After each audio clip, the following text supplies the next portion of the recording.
कल का दिन खेल के दृष्टिकोण से समस्त भारतवासियों के लिए काफ़ी बुरा रहा और हम लोग इस दुख से उभरने की कोशिश कर ही रहे थे कि आज सुबह सुबह फिर एक बड़ा झटका लगता है पूरे देशवासियों को, जब विनेश फोगाट अपने ट्विटर पे मैसेज करती है कि उन्होंने कुश्ती से संन्यास ले लिया है। उनका मैसेज काफ़ी भावुक कर देने वाला है। वो लिखते हैं कि माँ, कुश्ती मुझसे जीत गई और मैं हार गई। आपके सपने और मेरी हिम्मत दोनों टूट चुके हैं। अब मुझ में ताकत नहीं रही।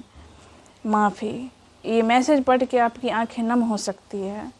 विनेश फोगाट जो कल ओलंपिक में फाइनल में पहुंचते पहुंचते रह जाती है सिर्फ इसलिए कि उनका 100 ग्राम वज़न ज़्यादा होता है।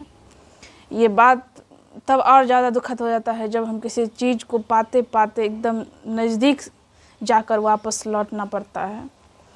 और इसी बीच जब वहाँ से ओलंपिक से विनेश फोगाट को डिस्क्वालीफाई किया जाता है तो हमारे संसद से काफ़ी असंवेदनशील प्रतिक्रिया नज़र आता है। जब हमारे खेल मंत्री वहाँ पे उधर वो पता नहीं विनेश फोगाट किस मानसिक स्थिति से गुजर रही होंगी उस टाइम, और हमारे खेल मंत्री यहाँ पे विवरण दे रहे होते हैं कि उन्हें पेरिस जाने पर उनके ऊपर कितना खर्चा हुआ, उनके खेल पर, उनके मेंटेनेंस पर, उनके जितने भी एक्टिविटीज़ पर उन पर कितना खर्च किया गया, उसका विवरण वो पार्लियामेंट में खड़े होकर दे रहे थे।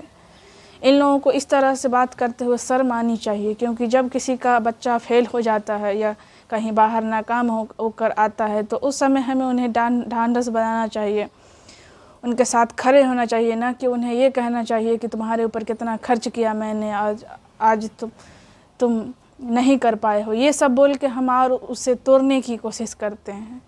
इस तरह की प्रतिक्रिया हमारे संसद से नहीं आनी चाहिए।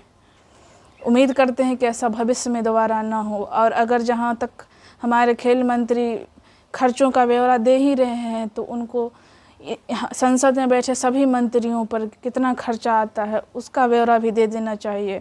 उनके बंगले पर, गाड़ी पे, नौकर चाकर पे और भी तमाम तरह के जितने ये लोग ऐशो आराम की ज़िंदगी जीते हैं उसका ब्यौरा भी खड़े होकर दे देना चाहिए।